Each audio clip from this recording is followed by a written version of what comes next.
ठीक है, सुनना। चैप्टर 4 पे अपन क्या पढ़ेंगे? सबसे पहले क्वाड्रेटिक फार्मूला। क्वाड्रेटिक इक्वेशन किस टाइप में होती है, किस फॉर्म में होती है? ax² plus bx plus c equal to 0। ठीक है, एक चीज़ समझना,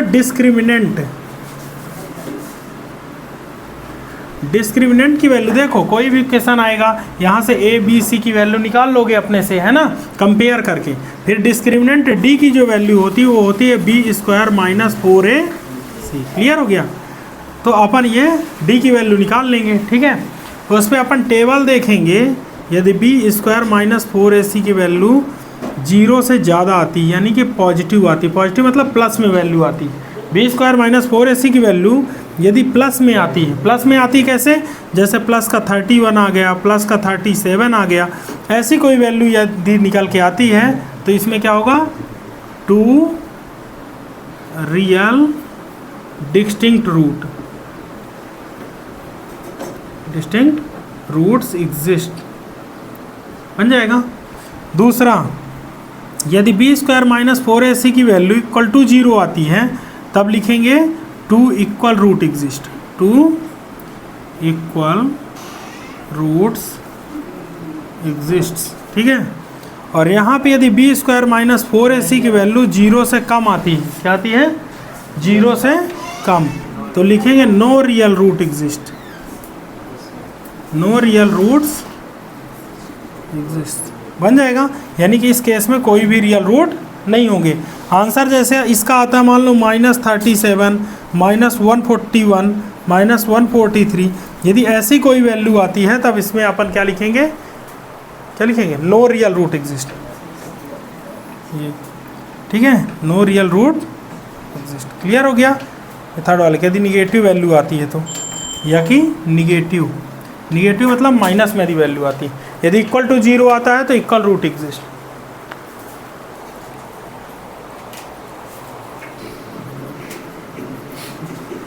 क्वाड्रेटिक फार्मूला, x की वैल्यू होती है -b plus minus under root of b² minus 4ac upon 2e। Clear हो गया? कभी कभार इसको ब्रेक करके दे देगा इस तरह से, 2ax equal to -b plus minus under root of b² minus 4ac। Confuse मत होना। क्लियर हो गया? कर लोगे ये जनरल फार्मूला ये होता है। ठीक है, उसी को यदि 2a को यहाँ पे ला के मल्टीप्लाई कर दो तो ये भी फार्मूला बनेगा। और यदि ऑब्जेक्टिव में आता है तो चाहे ये दिया हो चाहे ये, दो में से कोई भी एक दिया हो, टिक करना है यही। क्लियर हो गया? बन जाएगा। यहाँ पे क्या चेंज कर देगा? हो सकता है यहाँ b प्लस में कर दे। क्या करेगा? 4 ऑप्शन में क्या क्या कर सकता है? या तो यहाँ का b प्लस में कर देगा, या तो यहाँ पे प्लस में डाल देगा कोई भी वैल्यू। ठीक है, या तो a लिखेगा ही नहीं, 2x लिख देगा, है ना। तो अपन को ये सब नहीं करना। क्लियर हो गया? इस 2 को की भी वैल्यू यदि यहाँ पे आ जाए कभी कभार, जैसे 2x equal to -b plus minus under root of b² minus 4ac upon a, ये भी लिखेगा, बात एक ही है, बन जाएगा। Square minus 5x plus 6। ठीक है, एक क्वेश्चन दिया है, इसका यदि इक्वल टू 0, इसका डिस्क्रिमिनेंट निकालने को बोल रहा है। क्या बोला है? Discriminant, find discriminant, find discriminant. ठीक है, देखो a की वैल्यू कितनी है? 4, b की वैल्यू कितनी आ रही है? -5, और c की वैल्यू 6। डिस्क्रिमिनेंट d की वैल्यू होती है b² माइनस 4ac। क्लियर हो गया? -5 का स्क्वायर माइनस 4 इंटू 4 इंटू 6, 5 5 जा प्लस का 25 माइनस